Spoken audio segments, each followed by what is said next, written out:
We are at Art St. Louis in downtown St. Louis, Missouri, and this is our 26th annual Varsity Art exhibition.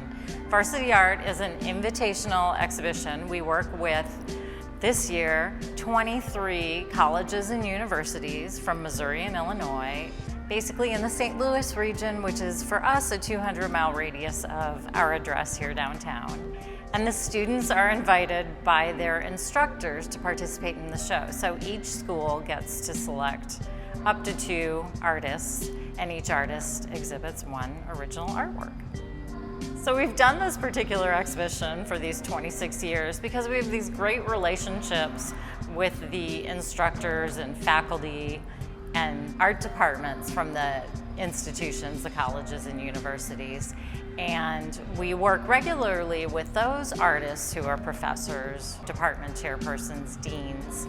And we also want to have the opportunity to highlight the works that are being created under their tutelage, as well as help elevate the student art that's being presented so that they have an opportunity to participate in a professional gallery exhibition.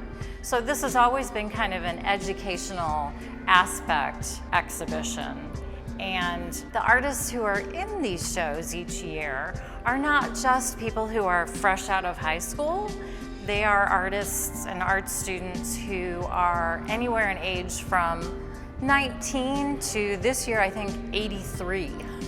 So we have artists who are lifelong learners, and some are later to life learners who are going back to school to kind of hone their skills again. So there's no one type of art student who is part of the university and collegiate art community, at least represented in our show.